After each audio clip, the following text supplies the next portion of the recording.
Hola. Bueno, seguimos con la teoría de hormigón armado y lo que vamos a ver ahora es un tema que se llama estados de tensión. ¿Qué es lo que ven en esta figura, en esta perspectiva? Una viga de hormigón armado que está simplemente apoyada, tiene acá en el centro un momento máximo y, como hemos visto muchas veces, ¿qué produce esto? Compresión acá arriba, que la toma el hormigón, tracción aquí abajo, que la toma el acero. ¿Qué le pasó al hormigón que está aquí abajo? Bueno, ese hormigón, al estar traccionado, no pudo resistir el esfuerzo de tracción y se rompió. Tal vez esto suene un poco extraño, pero esa es la clave del hormigón armado. ¿Cuál es? Que el hormigón solamente puede tomar el esfuerzo de compresión porque la resistencia a tracción es muy pequeña. Hay que calcular más o menos que la resistencia a tracción es un 10 a 15 veces menos que a compresión. O sea, para hacer números redondos, si dijéramos que 1 centímetro cuadrado de este hormigón puede resistir, por ejemplo, 250 kilos a compresión, ese mismo centímetro cuadrado podría resistir solamente 25 a tracción o menos tal vez. Entonces, ¿qué pasaría si ustedes se acercaran a una viga de hormigón armado como esta? Verían que en realidad el hormigón no está totalmente sano, sino que tiene, por ejemplo, acá una fisura, a los 15 centímetros tiene otra fisura. ¿Y esas fisuras por qué se produjeron? Porque no pudo resistir el esfuerzo de tracción. ¿Por qué esas fisuras no siguen aumentando? Bueno, porque las barras de acero que las atraviesan hacen que esa fisura no crezca, ¿sí? Pero no hay que pensar que las fisuras no existen. Justamente existen porque el hormigón no resiste el esfuerzo de tracción y hay que imaginarse que quedó acá una especie de bloque de hormigón de 15 centímetros, 20, entre una fisura y la otra, que está absolutamente desconectado de la estructura. En cambio, en la parte superior, no, como está trabajando a compresión, esa parte del hormigón sí está trabajando. Ahora, ¿qué pasaría si tomáramos una sección donde el momento flexor no es tan grande? Les recuerdo cuál era el concepto de momento flexor. Por ejemplo, aquí donde el momento es máximo, ¿qué quiere decir? Que esta sección tiene un par positivo a la izquierda, un par negativo a la derecha, que hacen que esto se deforme de esta manera. Ahí abajo aparece el esfuerzo de tracción que toman los hierros. Lo que digo es, ¿qué pasaría si tomáramos una sección como esta que está cerca de la columna, que tiene un momento flexor pero muy pequeño? Bueno, pasaría lo mismo que antes, solamente que el esfuerzo de tracción sería muy inferior. Entonces, ¿qué pasa si ese esfuerzo de tracción es tan chico que el hormigón no llegó a romperse por tracción? Bueno, estaríamos frente a una sección de hormigón que está trabajando tanto a compresión como a tracción. Lo mismo que pasaba, por ejemplo, en las vigas de material homogéneo como el acero o la madera. Entonces empezarían a ocurrir todas las cosas que habíamos visto en estructuras 1, en vigas de acero o de madera. Por ejemplo, ¿cómo sería la deformación de esta sección? ¿Quién toma la deformación de compresión y quién toma la de tracción? El hormigón, que es el mismo material. Conclusión, ¿dónde cae el eje neutro? En el centro de la sección, o sea, coincide con el baricentro de la sección. ¿Qué otra cosa pasaba? Que se cumplían la ley de Hooke, que las tensiones son proporcionales a las deformaciones. Entonces tendríamos acá un diagrama de tensiones de compresión para el hormigón y de tracción para el hormigón también. Bueno, eso es lo que se llama estado 1, que le pasa a unas pocas secciones de esta viga. ¿Qué es lo que dice en estado 1? Supondremos que la flexión de la viga es mínima, de tal forma que el hormigón puede tomar tanto el esfuerzo de tracción como el de compresión sin ser necesarias las barras de acero. Igual las barras de acero están, ¿sí? Pero teóricamente no serían necesarias en esas secciones. Se cumple la hipótesis de Bernoulli-Navier, que dice que las secciones siguen planas después de la deformación, la ley de Hooke, las tensiones son proporcionales a las deformaciones y el eje neutro pasa por el baricentro. Bueno, por supuesto que ¿cuántas secciones de esta viga están en estado 1? Y solamente unas pocas secciones que están cerca de la columna con un momento muy chico. Lo habitual, lo normal, es que pase lo que vamos a ver ahora como estado 2. Les leo lo que dice en estado 2. Es el estado normal de trabajo de una viga. El hormigón traccionado está fisurado, lo que les decía antes. El acero absorbe el esfuerzo de tracción, se cumple la hipótesis de Bernoulli, o sea, la sección se sigue deformando de manera plana, se cumple aproximadamente la ley de Hooke y el eje neutro no pasa por el baricentro. ¿Cómo se dibujaría esto? Como dice esta llave acá, E2, estado 2. ¿Qué material controla la deformación de compresión? El hormigón. Y la de tracción, el acero. Como son dos materiales diferentes, donde cae el eje neutro en cualquier lado. O sea, si este es el baricentro, el eje neutro ya no coincide con el baricentro. ¿Y cómo son las tensiones del hormigón? Las tensiones del hormigón solamente existen en la parte de arriba. En la parte de abajo, ¿qué pasó? Como vimos antes, se fisuró, ese hormigón no trabaja y el único material que trabaja en esa parte de abajo es el acero. Y finalmente, más abajo tenemos el estado 3,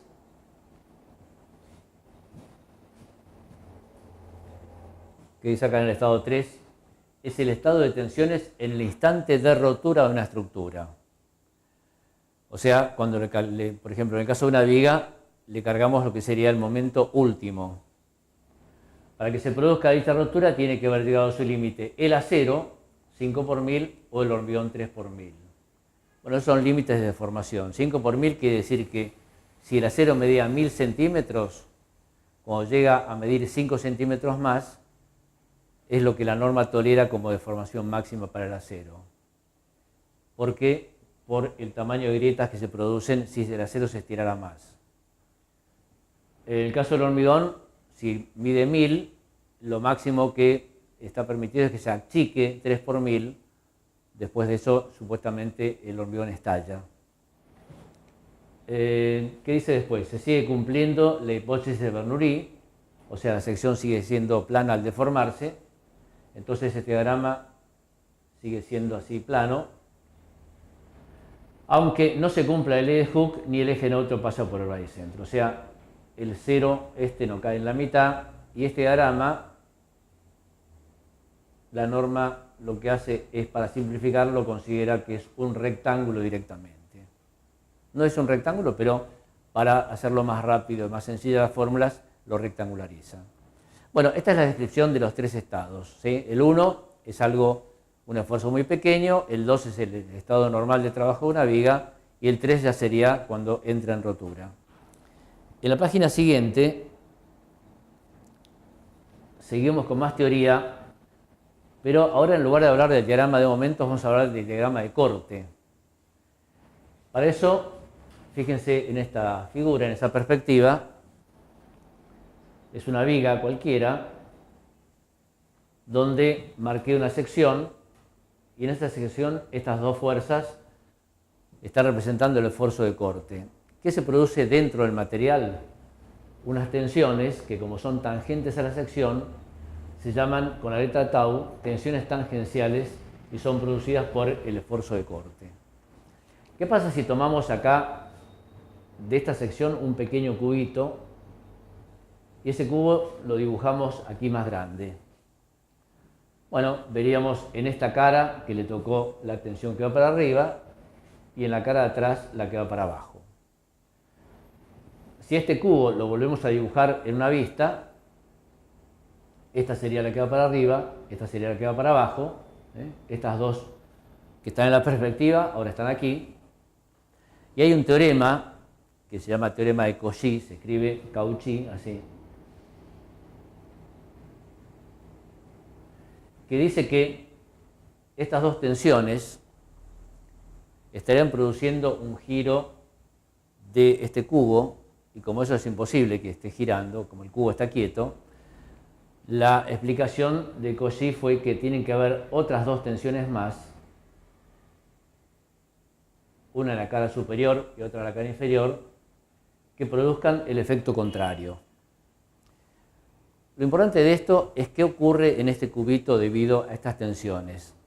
Debido a estas 4 tensiones, este cuadrado se transforma en una especie de rombo. Y en ese rombo, ¿qué pasó en la distancia entre esta esquina y esta esquina? Y ahora esta esquina fue a parar aquí, esta fue a parar aquí, o sea, se alejaron, y eso me está diciendo que existe un esfuerzo de tracción con una inclinación de 45 grados. ¿Sí? O sea, conclusión de toda esta teoría es que ese cubito de acá tiene un esfuerzo de tracción a 45. Ahora, ¿qué pasa si nos ponemos a estudiar otros cubitos como este de aquí?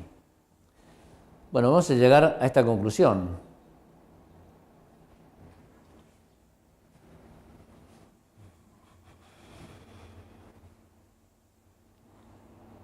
Este cubito de aquí tiene un esfuerzo de tracción, este también, estos de acá tienen el otro sentido. ¿Y de qué depende el valor de estas tensiones? Depende del corte, o sea, a medida que el corte va creciendo, las tensiones crecen y el esfuerzo de tracción es más importante. Entonces, como conclusión, en la página anterior estamos viendo el diagrama de aumentos que producía un esfuerzo de tracción inferior y lo tomaban esas barras horizontales. Y en esta página estamos viendo que hay otro esfuerzo de tracción a 45 grados producido por ¿quién? Por el diagrama de corte, aquí también, y que también hay que poner barras para tomar ese esfuerzo. Bueno, ¿esto cómo se solucionó? Vamos a decirlo antiguamente, porque ahora ya se dejó de hacer. Lo que se hacía era lo siguiente. Vamos a suponer que con este momento máximo, el cálculo nos decía que teníamos que poner 4 barras de acero. Entonces, en esta sección, poníamos 1, 2, 3, 4 barras. ¿Cuánto valía en este lugar el corte? Valía 0 o valía muy poco. A medida que nos vamos corriendo, el diagrama de aumento se va achicando. Entonces, si el momento se achica, tal vez con 3 barras acá me alcanza con 2 barras. O sea que estas 4 que están abajo, ya no hace falta que estén las 4 abajo. Y lo que se hacía entonces era, bueno, de estas 4, una de ellas se levantaba a 45 grados, bueno, ahí está, y pasaba a trabajar para este diagrama de corte. Cuando seguía avanzando, este diagrama de aumentos me liberaba una barra más, bueno, otra barra, en otro lugar la levantaba y la doblaba también. Y finalmente, ¿cuántas barras llegaban a la columna? 2 barras nada más. ¿Sí? Bueno, esto no quiere decir que estas barras dobladas tomen exclusivamente el esfuerzo de corte. Los estribos, si bien no están en la dirección de 45, los estribos que están verticales,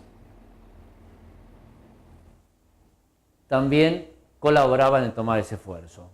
Conclusión, ¿cómo se resolvía esto antiguamente? Este esfuerzo de tracción a 45 lo tomaba una armadura formada por barras dobladas y estribos. Bueno, ¿esto por qué se dejó de hacer? Porque el doblar barras tiene su complicación. Primero no estamos hablando de barras del 6, del 8, estamos hablando de barras del 12 o del 16, ya son más gruesas, es más complicado para doblar. Eso exigía una documentación bastante compleja. Por ejemplo, había una planilla de doblado de barras donde decía, por ejemplo, que una barra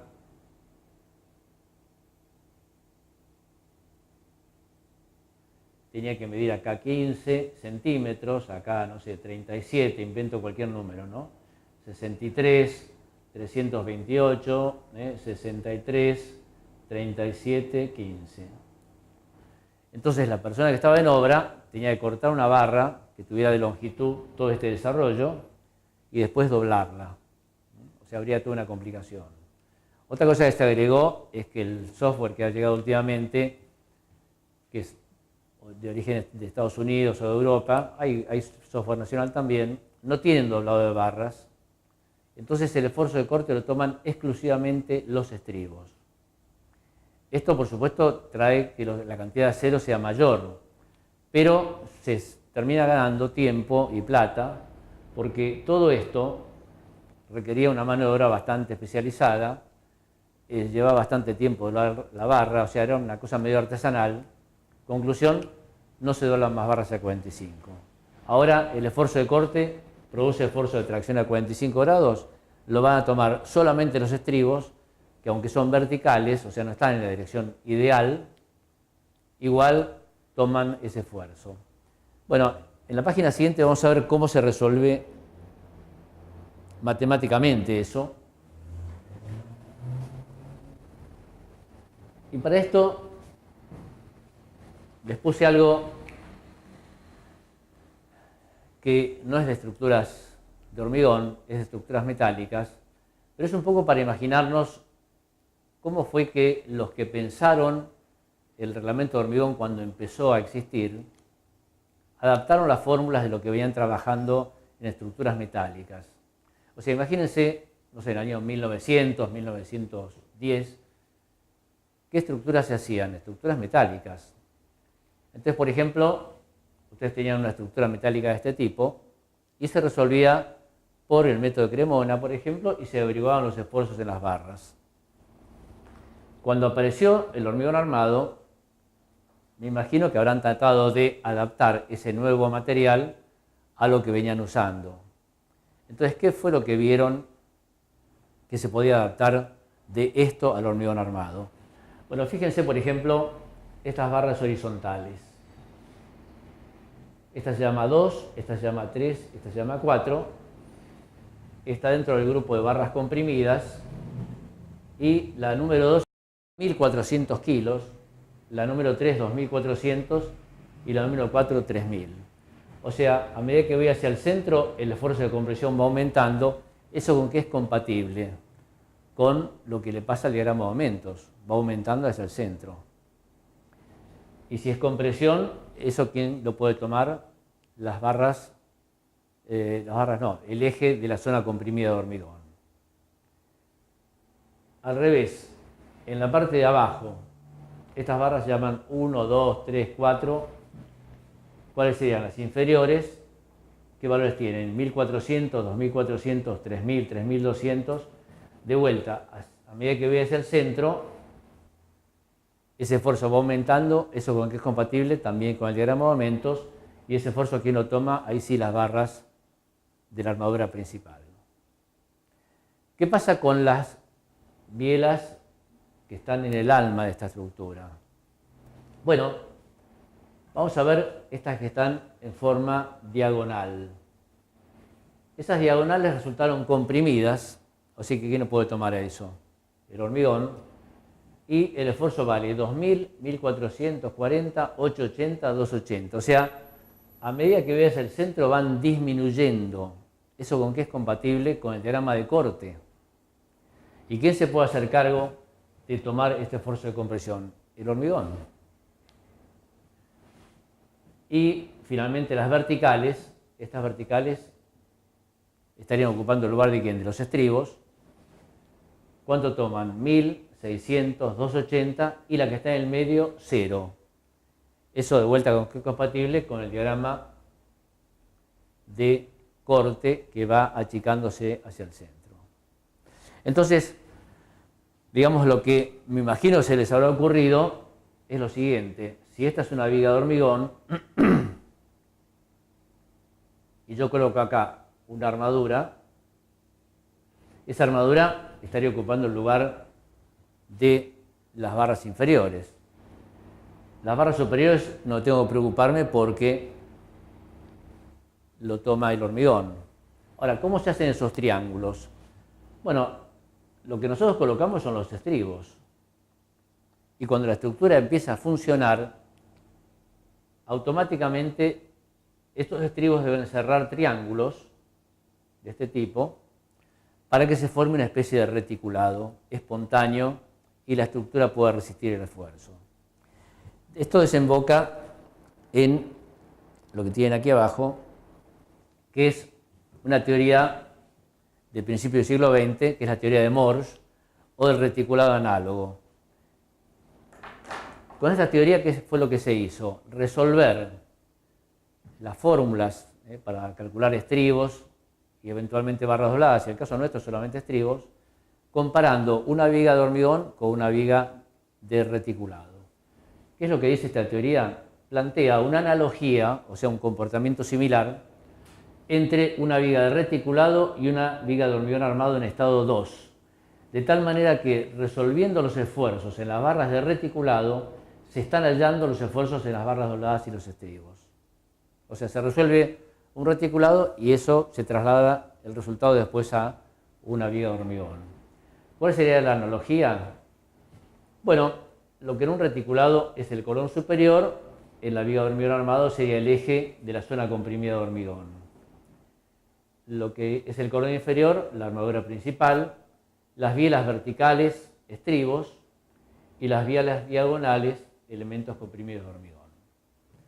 Les cuento una cosa más para que bajemos a tierra esta super teoría.